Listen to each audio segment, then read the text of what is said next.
আসসালামু আলাইকুম ওয়া রাহমাতুল্লাহি ওয়া বারাকাতুহু। প্রিয় দর্শক বন্ধুরা, আশা করি আল্লাহ পাকের অশেষ মেহেরবানিতে আপনারা সকলে ভালো আছেন। খায়রুন নাসাজের ঘটনা খুবই প্রসিদ্ধ। তিনি মৃত্যুর সময় বলছিলেন, একটু অপেক্ষা করুন, আল্লাহ আপনাকে নিরাপদে রাখুন। আপনার উপর যা হুকুম তার সময় তো শেষ হয়ে যাচ্ছে না, কিন্তু আমার উপর আল্লাহর হুকুম ইবাদত পালনের সময় তো এক্ষুনি শেষ হয়ে যাচ্ছে। অতঃপর তিনি পানি চাইলেন এবং ওযু করে নামাজ আদায় করলেন। তারপর বললেন, আপনি এবার আপনার প্রভুর আদেশ পালন করুন। কথা বলেই তিনি অন্তিম শয্যা গ্রহণ করলেন।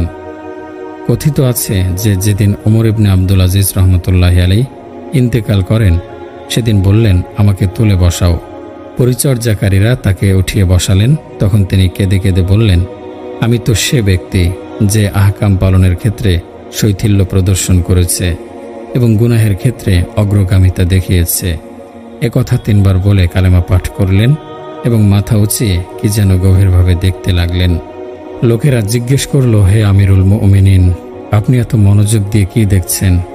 তিনি জবাব দিলেন, আমি এমন কিছু অবয়ব দেখতে পাচ্ছি যারা মানুষ নয় এবং জিনও নয়। অতঃপর বিশ্ববিধাতার কাছে প্রাণ সমর্পণ করলেন। মাসলামা বলেন, হযরত ওমর ইবনে আব্দুল আজিজ রহমতুল্লাহি আলাইহির মৃত্যুর সময় আমরা উপস্থিত ছিলাম। তিনি ইঙ্গিতে আমাদেরকে বাইরে যেতে বললেন। আমরা সবাই বাইরে এসে বসে গেলাম, শুধু একজন খাদেম তার কাছে ছিল। ওই সময় তিনি আয়াত তেলাওয়াত করছিলেন, তিলকা দারুল আখিরাতু নাজআলুহা লিল্লাযিনা লা ইউরিদুনা উলুওয়ান ফিল আরদি ওয়ালা ফাসাদা ওয়াল আকিবাতু লিল মুত্তাকিন। এই পরলোক আমি তাদের জন্য নির্ধারিত করি যারা দুনিয়ার বুকে উদ্ধত্ত প্রকাশ করতে ও বিপর্যয় সৃষ্টি করতে চায় না। খোদাভীরুদের জন্য শুভ পরিণাম। অতঃপর বললেন, নিশ্চয়ই তোমরা মানুষও নাও, জিনও নাও। অতঃপর খাদেম আমাদেরকে ভেতরে যেতে বলল। আমরা ভেতরে গিয়ে দেখি তিনি আর এ ধরায় নেই। ফাজালা ইবনে দিনার বর্ণনা করেন, আমরা মুহাম্মদ ইবনে ওয়াসের ইন্তেকালের সময় উপস্থিত ছিলাম। তিনি স্পষ্ট বলতে শুরু করলেন, হে আমার প্রভুর ফেরেশতারা, আসো, সকল প্রকার শক্তি এবং সামর্থ্য আল্লাহ তাআলার পক্ষ হতেই। তখন চতুর্দিকে এমন সুবাস ছড়িয়ে পড়ল যা ইতিপূর্বে কখনো পায়নি। তারপর তার চক্ষু মুদে এলো এবং তিনি ইন্তেকাল করলেন। মোট কথা, এ বিষয়ে অনেক হাদিস এবং ঘটনা বর্ণিত রয়েছে, কিন্তু সবচেয়ে জোরালো ও মর্মস্পর্শী হল আল্লাহ তাআলার এই আয়াত, ফালাউলা ইযা বালাগাতিল হুলকুম ওয়া আনতুম হিনা ইযিন তানজুরুন ওয়া নাহনু আকরাবু ইলাইহি মিনকুম ওয়ালাকিন লা তুবসিরুন। অতঃপর যখন কারো প্রাণ কণ্ঠ পর্যন্ত এসে পৌঁছে এবং তোমরা তাকিয়ে থাকো, তখন আমি তোমাদের অপেক্ষা তার অধিক নিকটে থাকি, কিন্তু তোমরা দেখো না। আমার প্রেরিত ফেরেশতারা তোমাদের অপেক্ষা তার অধিকতর নিকটে থাকে, কিন্তু তোমরা দেখো না। এটা ইহজীবনের শেষ মুহূর্ত। সামান্য সময় পরেই বরজখের জীবন শুরু হবে। এজন্য মৃত ব্যক্তি থেকে অদৃশ্য জগতের পর্দা উঠিয়ে নেওয়া হবে। ওই সময় মৃত্যু পথযাত্রী যা কিছু দেখতে পায়, পৃথিবীবাসী তা দেখতে পায় না। অতঃপর ফেরেশতা হাত বাড়িয়ে রূহকে সম্বোধন করে এবং উহা কবজ করে নেয়। উপস্থিত ব্যক্তিবর্গ ফেরেশতাদেরও দেখে না এবং তাদের কথা শুনতে পায় না। অতঃপর দেহ থেকে রূহ বেরিয়ে আসে সূর্য কিরণের ন্যায় নূরের কিরণ, এবং মৃগ নাভি থেকেও উৎকৃষ্টতর সুবাস উহা থেকে বেরোতে থাকে। উপস্থিত ব্যক্তিবর্গ নূরের কিরণও দেখতে পায় না এবং সুবাসও অনুভব করতে পারে না। তারপর ফেরেশতাদের তত্ত্বাবধানে মহাসমারোহে রূহ ঊর্ধ্ব আকাশে গমন করে, কিন্তু কেউ ফেরেশতাদেরও দেখতে পারে না। অতঃপর রূহ ফিরে এসে তার গোসল, কাফন এবং কবরস্থানে নিয়ে যাওয়ার অবস্থা প্রত্যক্ষ করে এবং তাড়াতাড়ি নিয়ে যেতে বলে, অথবা বলে, আমাকে কোথায় নিয়ে যাচ্ছ? কিন্তু তার আওয়াজ কেউ শুনতে পায় না। অতঃপর যখন তাকে কবরে রেখে ওপরে মাটি দিয়ে স্তূপীকৃত করা হয়, তখনই মাটির স্তূপ ফেরেশতাদের মৃত ব্যক্তির কাছে আসতে অন্তরায় সৃষ্টি করে না। বরং যদি পাহাড় কেটে উহাতে লাশ রেখে উহাকে সীসাঢালা প্রাচীরের দ্বারা চতুর্দিক দিয়ে বেষ্টন করে সংরক্ষণ করা হয়, তবুও ফেরেশতাদের লাশ পর্যন্ত পৌঁছার পর কোনো অন্তরায় হবে না। কেননা সূক্ষ্ম রূহ অতি সহজেই ঘনবস্তুর ভিতর দিয়ে চলাফেরা করতে পারে। ফেরেশতারা তো বটেই, জিন জাতীয় উহা ভেদ করে নির্দ্বিধায় চলাচল করতে পারে। মোট কথা, পাখি যেমন অবাধে আকাশে বিচরণ করে, তেমনিভাবে ফেরেশতারা পাথর, মাটি ইত্যাদি ঘনবস্তু তথা বস্তু জগতের সকল বস্তুর ভেতর দিয়ে অনায়াসে যাতায়াত করতে পারে এবং ঘুরে বেড়ায়। কবরের প্রশস্ততা রুহের জন্য সরাসরি হয় এবং শরীর রুহের মধ্যস্থতায় প্রশস্ততা অনুভব করে। আলমে বরজখের বিষয়াবলী সরাসরি রুহের উপর আপতিত হয় এবং রুহের মধ্যস্থতায় শরীরের উপর আপতিত হয়। তেমনিভাবে বাহ্যত কবরে লাশ দুহাত জায়গায় অবস্থান করা সত্ত্বেও রুহের ক্ষেত্রে তার কবর দৃষ্টির শেষ সীমা পর্যন্ত প্রসারিত করা হয়। ফলে এক্ষেত্রে কবরের মাটি সরিয়ে কবরকে খুলে দেখা হলেও লাশ পূর্বতই দেখা যায়। তদ্রূপ কবর মৃত ব্যক্তিকে এমনভাবে চাপ দেয় যে একদিকের পাঁজরের হাড় ওদিকের পাঁজরের হাড়ে ঢুকে পড়ে এবং ওদিকেরগুলো এদিকে চলে আসে। এ কথাগুলো অনুভূতি, বিবেক এবং স্বাভাবিকত্বের পরিপন্থী নয়। যদি লাশ আগের মতোই অবিকল থাকে তাহলে এ কথা প্রমাণিত হয় না যে কবর উহাকে চাপ দেয়নি। এমনও তো হতে পারে যে চাপ দেওয়ার পর লাশ পূর্বাবস্থায় ফিরে এসেছে। আসল কথা হলো, নবী রাসূলদের পরকাল বিষয়ক বাণী সম্পর্কে বেদ্দিন এবং নাস্তিকদের নিকট নবীদেরকে মিথ্যে প্রতিপন্ন করার প্রবণতা ছাড়া আর কি বা আছে। তাই তারা এই সকল অহেতুক প্রশ্ন উপস্থাপন করে মানুষকে বিভ্রান্ত করার প্রয়াস পায়। একজন অত্যন্ত বিশ্বস্ত ব্যক্তি বলেন, একদা আমি 3টি কবর খনন করলাম। খনন করার পর একটু বিশ্রাম নেওয়ার জন্য শুয়ে পড়লাম। এমন সময় চোখ লেগে গেল। স্বপ্নে দেখি আকাশ থেকে 2 জন ফেরেশতা নেমে এলেন এবং ওই 3 কবরের এক কবরের পাশে দাঁড়িয়ে একজন অপরজনকে বললেন, ইহার পরিধি লিখো 3 মাইল দৈর্ঘ্য এবং 3 মাইল প্রস্থ। অতঃপর অন্য কবরের পাশে গিয়ে বললেন, ইহার পরিধি লিখো 1 মাইল দৈর্ঘ্য এবং 1 মাইল প্রস্থ। অতঃপর তৃতীয় কবরের পাশে গিয়ে বললেন, ইহার ব্যাপ্তি লিখো দৈর্ঘ্য 1/2 ইঞ্চি এবং প্রস্থ 1/2 ইঞ্চি। তিনি বলেন, অতঃপর আমার ঘুম ভেঙে গেল। ইত্যবসরে একজন অপরিচিত নিঃস্ব মানুষের জানাজা আসলো এবং সে ব্যক্তি প্রথম কবরটি পেল। অতঃপর দ্বিতীয় জানাজা আসলো, সে দ্বিতীয় কবরটি পেল। অবশেষে শহরের প্রসিদ্ধ একজন ধনাঢ্য মহিলার জানাজা এলো, যার সাথে শহরের প্রত্যেক অলিগলি থেকে আগত মানুষের ঢল নেমে গিয়েছিল। সে তৃতীয় কবরটি পেল। কবরের আগুন এবং বাগান দুনিয়ার আগুন এবং বাগানের মতো নয় যে পৃথিবীবাসী তা প্রত্যক্ষ করবে, বরং উহা তো আখেরাতের আগুন ও বাগানের অংশ, যা পৃথিবীর তুলনায় বহুগুণে শক্তিশালী। আখেরাতের কোনো কিছুকে পৃথিবীবাসী প্রত্যক্ষ করতে পারে না। আল্লাহ তাআলা মৃত ব্যক্তির কবরের এই মাটি ও পাথরকে প্রজ্বলিত করে দেন, যা পৃথিবীর মাটি ও পাথর থেকে বহুগুণে উত্তপ্ত এবং যন্ত্রণাদায়কে পরিণত হয়। কিন্তু যদি পৃথিবীবাসী উহাকে স্পর্শ করে দেখে তাহলে সামান্য উত্তাপ অনুভব করবে না। বরং এর চেয়েও বিস্ময়কর হলো, একই কবরে 2 ব্যক্তি সমাহিত হয়। এক ব্যক্তির জন্যে এ কবর জাহান্নামের গর্ত, অথচ তার উত্তাপ প্রতিবেশীর গায়ে স্পর্শ করে না, এবং অপর ব্যক্তির জন্যে তার জান্নাতের বাগিচা, কিন্তু তার প্রতিবেশী এ প্রশান্তির আঁচও করতে পারে না। আল্লাহ তাআলার কুদরত তদপেক্ষাও বিস্ময়কর ও ব্যাপক। এ পৃথিবীতেই তিনি আমাদেরকে তার কুদরত সম্পর্কে তদপেক্ষা উৎকৃষ্টতর নিদর্শন পেশ করেছেন। কিন্তু মানুষের যে বিষয়ে জ্ঞান নেই সে উহাকে মিথ্যে প্রতিপন্ন করে। কিন্তু আল্লাহ তাআলা যাদেরকে মানার তৌফিক দান করেছেন এবং মিথ্যে প্রতিপন্ন করা থেকে বিরত রেখেছেন, শুধু তারাই নিরাপদে রয়েছে।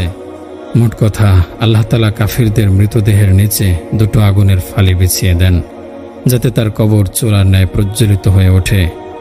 অতঃপর আল্লাহ তাআলার যখন ইচ্ছা হয় কোনো বান্দাকে এ ব্যাপারে অবহিত করান এবং অন্যদের থেকে তা গোপন রাখেন। কেননা সবাই যদি জেনে ফেলে তাহলে ঈমান বিল গায়ব, অদৃশ্যের ওপর বিশ্বাসের বিধান বাকি থাকে না। তাছাড়া মানুষ ভয়ে মৃত ব্যক্তিদের দাফন করা বন্ধ করে দেবে।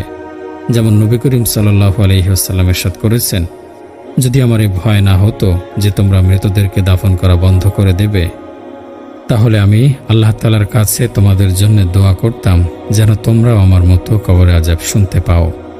জীবজন্তু যেহেতু এ হুকুম বহির্ভূত, তাই তারা কবরে আযাব শুনতে পায়। যেমন নবী করিম সাল্লাল্লাহু আলাইহি ওয়াসাল্লামের খচ্চর কবরে আযাব শুনে এমনভাবে লাফাতে আরম্ভ করেছিল যেন তাকে নিচে ফেলে দেবে। আবু আবদুল্লাহ মুহাম্মদ ইবনে রজিজ হাররানি বলেন, আমি একদা আসরের পরে বাড়ি থেকে বেরিয়ে একটি বাগানে গেলাম। সূর্যোদয়ের একটু আগে আমি কয়েকটি কবরের পাশে পৌঁছলাম। আমি সচক্ষে দেখলাম একটি কবর যেন কাঁচ কারখানার চুল্লির বৃহৎ আঙ্গারের ন্যায় জ্বলছে। মৃত ব্যক্তি কবরেই সমাহিত ছিল। আমি চক্ষু রগড়াতে শুরু করলাম এবং ভাবতে লাগলাম আমি ঘুমন্ত না জাগ্রত। অতপর আমি নগর প্রাচীর দেখে বুঝলাম আমি তো জাগ্রত। অতপর আমি আত্মভোলার ন্যায় বাড়ি ফিরলাম। খানা পরিবেশন করা হলো, কিন্তু খেতে পারলাম না। শহরে ঘুরে জানতে পারলাম যে আজই ওই কবরে একজন অত্যাচারী শুল্ক আদায়কারীকে দাফন করা হয়েছে। কবরে ওই ধরনের আগুন দেখা আল্লাহ তাআলা কর্তৃক তার কোনো বান্দাকে কোনো সময় জিন ও ফেরেশতা দেখিয়ে দেওয়ার মতো বিষয়। ইবনে উমর রাদিয়াল্লাহু আনহু বলেন, একদা আমি মক্কা এবং মদিনার মধ্যবর্তী স্থানে সাওয়ারিতে আরোহণ করে যাচ্ছিলাম। আমার পেছনে আসবাবপত্র বাঁধা ছিল। প্রতিমধ্যে এক কবরস্থানের পাশ দিয়ে গমনকালে হঠাৎ ভয়ানক দৃশ্য দেখে আশ্চর্যান্বিত হয়ে গেলাম। এক ব্যক্তি কবর থেকে বের হলো, যার সমস্ত শরীরে আগুন এবং গলায় শিকল। এ অবস্থায় তাকে হেঁচড়িয়ে নিয়ে যাওয়া হচ্ছে। আমাকে দেখে ওই ব্যক্তি বলছে, হে আব্দুল্লাহ, আমার উপর পানি ছিটিয়ে দাও। আমি বলতে পারবো না সে আমাকে চেনে না এমনিতে আব্দুল্লাহ আব্দুল্লাহ। আমি বলতে পারবো না সে আমাকে চেনে না এমনিতেই আব্দুল্লাহ বলে ডাকছে। ইত্যবসরে অপর এক ব্যক্তি বেরিয়ে এসে আমাকে বলল, হে আব্দুল্লাহ, তার উপর পানি ছিটাবে না। অতপর তার জিঞ্জির ধরে হেঁচড়িয়ে কবরে নিয়ে গেল। ওরওয়াও উপরোক্ত ঘটনাকে সামান্য শাব্দিক পরিবর্তন সহ বর্ণনা করেছেন।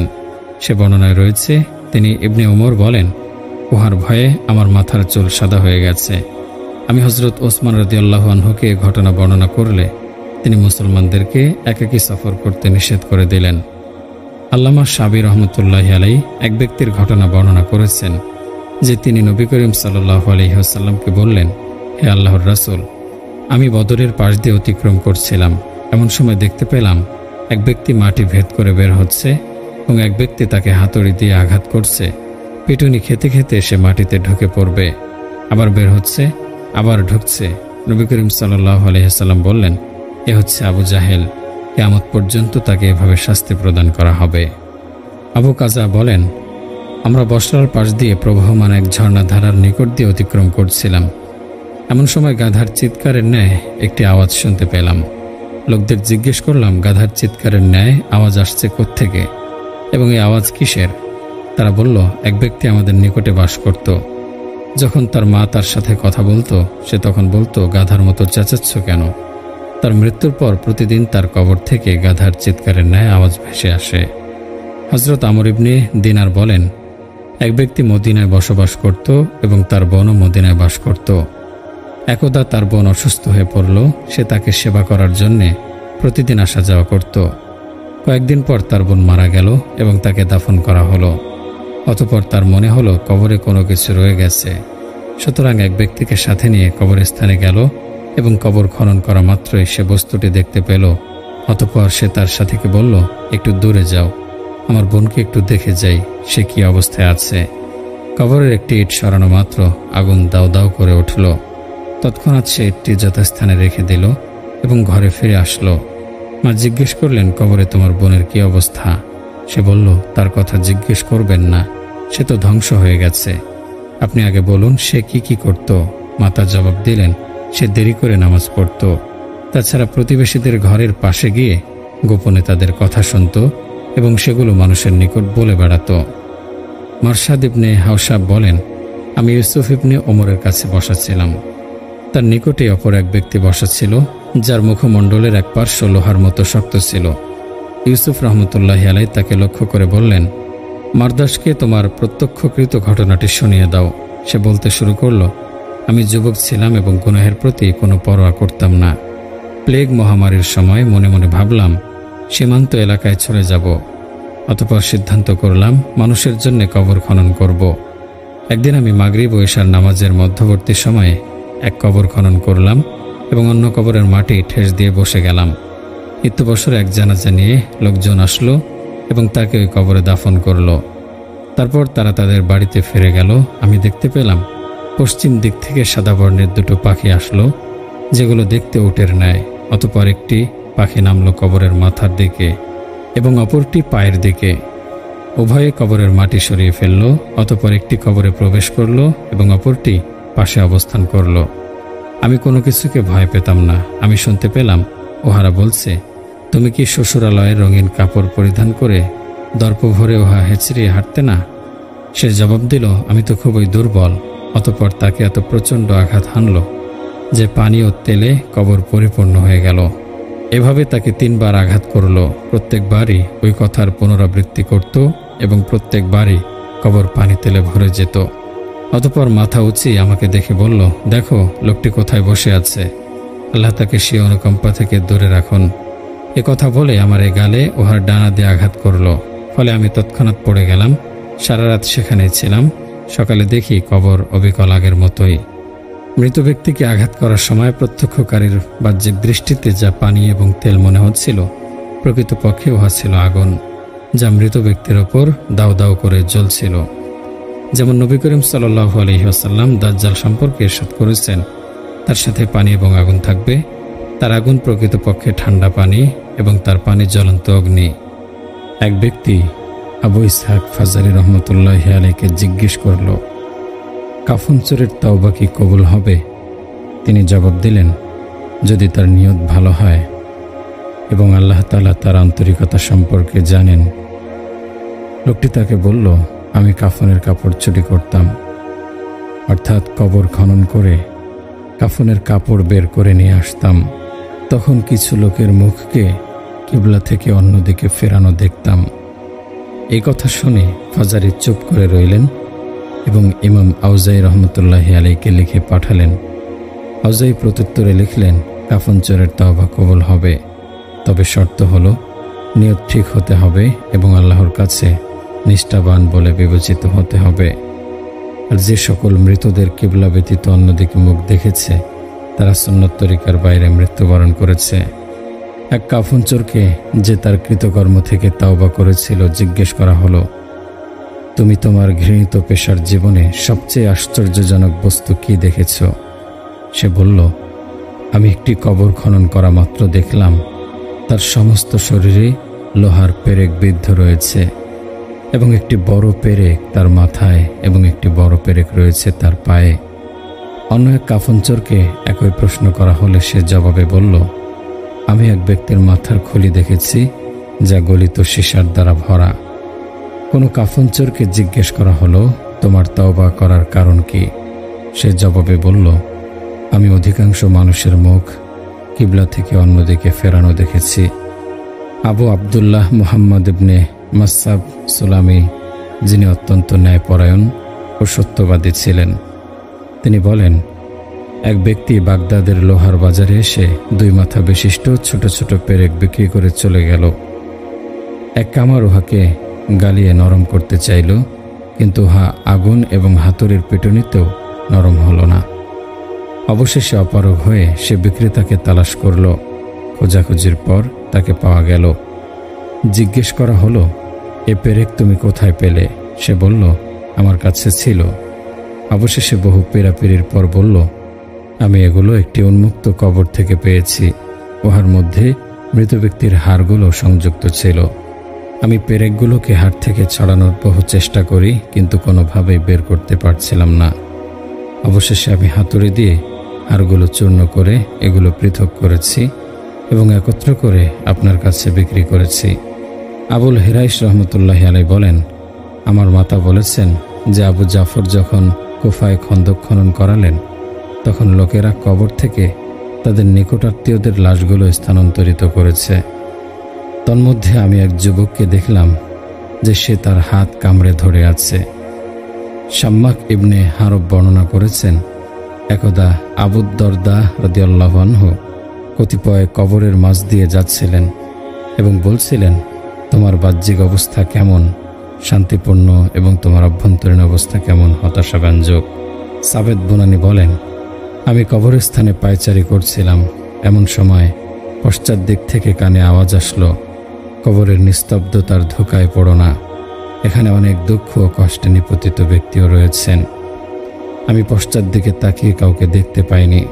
হযরত হাসান রাদিয়াল্লাহু আনহু এক কবরস্থানের পাশ দিয়ে অতিক্রম করলেন এবং বললেন, এ সৈনিকেরা অনুকম্পার যোগ্য, এরা কতই না শান্ত, অথচ এদের মধ্যে অনেক বিপন্ন ব্যক্তিও রয়েছে। জৈনক বুজুর্গ বলেন, আমার একটি মেয়ে মারা গিয়েছিল। আমি তাকে কিবলামুখী করে কবরে রাখলাম। অতঃপর যখন কবরের মাটি ঠিক করি, তখন তাকে কিবলা থেকে অন্যদিকে ফেরানো দেখতে পাই। এবং মনে অত্যন্ত ব্যথা অনুভব করি। একদিন তাকে স্বপ্নে দেখলাম, সে আমাকে বলছে, হে আব্বাজান, আপনি আমাকে কিবলার দিক থেকে ফেরানো দেখে খুব মর্মাহত হয়েছেন। আমার আশপাশের প্রায় সবাইকেই কিবলার দিক থেকে ফিরিয়ে দেয়া হয়েছে। এর দ্বারা মেয়েটি এ কথার দিকে ইঙ্গিত করল যে যারা কবিরা গুনাহে অভ্যস্ত এবং এর উপর মৃত্যুবরণ করে তাদের সাথে এমন ব্যবহার করা হয়। আব্দুল হামিদ ইবনে মাহমুদ বলেন, আমি ইবনে আব্বাস রাদিয়াল্লাহু আনহু এর কাছে বসা ছিলাম। এমন সময় কিছু লোক এসে তাকে বলল, আমরা হজ্জের উদ্দেশ্যে যাত্রা করেছি। সাফা নামে আমাদের এক সঙ্গে ইন্তেকাল করেছেন। আমরা তার কাফন দাফনের ব্যবস্থা করলাম এবং কবর খনন করলাম। যখন কবর খনন করা শেষ হলো, একটি কালো সাপ এসে সমস্ত কবর বেষ্টন করে নিল। তারপর সেখান থেকে সরে অন্যত্র কবর খনন করা হলো, ওটাও সাপে বেষ্টন করে নিল। অতঃপর তৃতীয় জায়গায় কবর খনন করা হলো, সেখানেও সাপ এসে বসল। ইবনে আব্বাস রাদিয়াল্লাহু আনহু বললেন, উহা তার প্রতারণার ফল। যে কাজে সে অভ্যস্ত ছিল, যাও তার জন্যে খননকৃত কোনো একটি কবরে তাকে দাফন করে দাও। এবং তিনি বললেন, আল্লাহ তাআলার শপথ, তোমরা পৃথিবীর যেখানেই কবর খনন করো সেখানেই এই সাপ দেখতে পাবে। অবশেষে আমরা তাকে এক কবরে দাফন করলাম। হজ থেকে ফিরে এসে আমরা তার পরিত্যক্ত জিনিসপত্র তার বাড়িতে পৌঁছে দিলাম এবং তার স্ত্রীকে জিজ্ঞেস করলাম, তোমার স্বামী কি কাজ করত? সে বলল, খাদ্যশস্যের ব্যবসা করত এবং প্রতিদিন ওখান থেকে তার পরিবারবর্গের ব্যয় নির্বাহের জন্য কিছু খরচ করে গ্রাহকদের প্রতারিত করার মাধ্যমে তা পূরণ করে নিত। আবু ইসহাক বলেন, আমাকে এক ব্যক্তির গোসল দেওয়ার জন্য ডাকা হলো। যখন তার মুখের কাপড় উন্মোচন করলাম, দেখতে পেলাম একটি মোটা সাপ তার গলায় জড়িয়ে আছে। তাকে গোসল না দিয়ে চলে আসলাম। লোকেরা বলল, সে সাহাবায়ে কেরামকে গালি দিত। বসরার জনৈক কবর খননকারী বলেন, আমি একদিন একটি কবর খনন করলাম এবং তার নিকটে ঘুমিয়ে পড়লাম। স্বপ্নে দেখি আমার কাছে দুইজন মহিলা এসেছে। তাদের একজন আমাকে বলল, হে আল্লাহর বান্দা, আল্লাহর নামের শপথ দিয়ে বলছি, এ মহিলাকে আমাদের কাছ থেকে দূরে সরিয়ে নাও, আমাদের আশেপাশে দাফন করো না। হঠাৎ আমার ঘুম ভেঙে গেল। ইত্যবসর ওই কবরের পাশে এক মহিলার লাশ নিয়ে আসা হলো। আমি তাকে সেখানে দাফন করতে না দিয়ে অন্যত্র দাফন করার জন্যে বলে দিলাম। রাতে আবার ওই দুইজন মহিলাকে স্বপ্নে দেখলাম।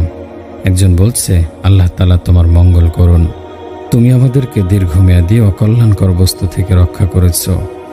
আমি বললাম, এ মহিলা তোমাদের মতো কথা বলে না কেন? সে বলল, এ মহিলা ওসিয়ত করা ব্যতীতই মারা গেছে। এর শাস্তিস্বরূপ সে কিয়ামত পর্যন্ত কথা বলতে পারবে না। এ ধরনের অসংখ্য ঘটনা রয়েছে যার দ্বারা আল্লাহ তাআলা তার বান্দাদেরকে কবরের শাস্তি ও প্রশান্তির বিষয়টি প্রত্যক্ষ করিয়ে দেন। হযরত বারা ইবনে আযিব রাদিয়াল্লাহু আনহু বর্ণনা করেন, একদিন আমরা রাসূলুল্লাহ সাল্লাল্লাহু আলাইহি ওয়াসাল্লামের সাথে এক আনসারীর জানাজায় কবরস্থানে গেলাম। যখন কবরস্থানে পৌঁছলাম তখন দেখলাম এখনো কবর খনন শেষ হয়নি। এ কারণে নবী করিম সাল্লাল্লাহু আলাইহি ওয়াসাল্লাম বসে গেলেন। আমরা তার আশেপাশে এমন আদবের সাথে বসে গেলাম যেন আমাদের মাথার উপরে পাখি বসে আছে। রাসূলুল্লাহ সাল্লাল্লাহু আলাইহি ওয়াসাল্লামের হাতে তখন একটা কাঠের টুকরা ছিল, যা দ্বারা তিনি মাটিতে আঁকছিলেন, যেমন কোনো চিন্তিত লোক করে থাকে। তিনি মাথা উঠিয়ে ইরশাদ করলেন, কবরের আযাব থেকে পানাহ চাও। তিনি 2 বা 3 বার কথা বলেন। তারপর আবার ইরশাদ করলেন, নিঃসন্দেহে যখন মুমিন বান্দা দুনিয়া ছেড়ে আখিরাতে যাওয়ার সময় উপনীত হয়, তখন তার কাছে আসমান থেকে ফেরেশতা আসে, যাদের চেহারা সূর্যের আলোর মতো উজ্জ্বল। তাদের সাথে জান্নাতের কাফন এবং খুশবু থাকে।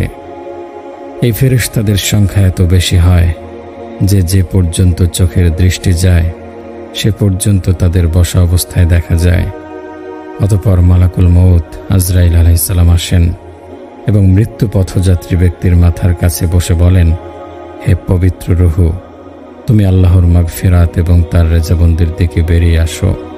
আজরাইল আলাইহিস সালামের আহ্বানে তার রূহ এত সহজভাবে বেরিয়ে আসে যেমন মস্ক থেকে পানির ফোঁটা বেরিয়ে আসে। তখন মালাকুল মউত তার রূহ নিয়ে নেন তিনি তা হাতে নেয়ার সাথে সাথেই অন্য ফেরেশতারা যারা দূরে বসে আছেন আসমান থেকে তাদের নিয়ে আসা কাফন এবং খুশবুতে রেখে আসমানের দিকে নিয়ে চলে যায়। এই খুশবু সম্পর্কে ইরশাদ হয়েছে, এগুলো দুনিয়াতে যেসব উত্তমের চাইতে উত্তম সুগন্ধি পাওয়া গেছে সেগুলোর চেয়ে উত্তম। অতঃপর ইরশাদ করেন, এ রূহ নিয়ে ফেরেশতা আসমানের দিকে আরোহণ করতে থাকে এবং পথে ফেরেশতাদের যে জামাতের কাছ দিয়ে অতিক্রম করা হয় তারা জিজ্ঞাসা করে, এই পবিত্র রূহ কার? তখন তারা তার উত্তম নাম নিয়ে জবাব দেয়, যা তাকে দুনিয়াতে বলা হতো, অমুকের পুত্র অমুক। এভাবে রূহ বহনকারী ফেরেশতারা প্রথম আসমান পর্যন্ত পৌঁছে যায় এবং আসমানের দরজা খোলানো হয়। দরজা খুলে দিতেই তাকে নিয়ে আবার চলা শুরু হয়, এমনকি সপ্তম আসমান পর্যন্ত নিয়ে যাওয়া হয়। প্রত্যেক আসমানের নৈকট্যশীল ফেরেশতারা পরের আসমান পর্যন্ত পৌঁছে দিতে সাথে যায়। যখন সপ্তম আসমানে পৌঁছে যায় তখন আল্লাহ তাআলা বলেন, আমার বান্দার নাম ইল্লিনে লিখে দাও এবং তাকে পুনরায় জমিনে নিয়ে যাও, কেননা আমি তাকে জমিন থেকে সৃষ্টি করেছি, সেখানেই তাকে ফিরিয়ে দেব এবং সেখান থেকে দ্বিতীয়বার তাকে উঠাবো। অতঃপর তার রূহ তার শরীরে ফিরিয়ে দেয়া হবে এবং তার কাছে দুজন ফেরেশতা আসবে। তারা এসে তাকে বসাবে এবং প্রশ্ন করবে, তোমার রব কে? সে উত্তর দেবে, আমার রব আল্লাহ। তারপর তাকে জিজ্ঞাসা করা হবে, তোমার দিন কি? সে উত্তর দেবে, আমার দিন ইসলাম। তারপর তাকে জিজ্ঞাসা করা হবে, এ ব্যক্তি কে যাকে তোমাদের মাঝে প্রেরণ করা হয়েছিল?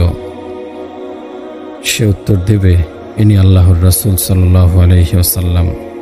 তারপর তাকে জিজ্ঞাসা করা হবে, তোমার কি আমল আছে? সে উত্তর দেবে, আমি আল্লাহর কালাম পড়েছি, তার উপর ঈমান এনেছি, তা সত্য বলে স্বীকার করেছি। এরপর আল্লাহ তাআলার একজন ঘোষক আসমান থেকে ঘোষণা দেবেন, বান্দা সত্য বলেছে, তার জন্য জান্নাতের বিছানা বিছিয়ে দাও, তাকে জান্নাতের পোশাক পরিয়ে দাও এবং তার জন্য জান্নাতের দিকে একটি দরজা খুলে দাও। এ আদেশ মোতাবেক তার জন্য জান্নাতের দিকে দরজা খুলে দেয়া হবে।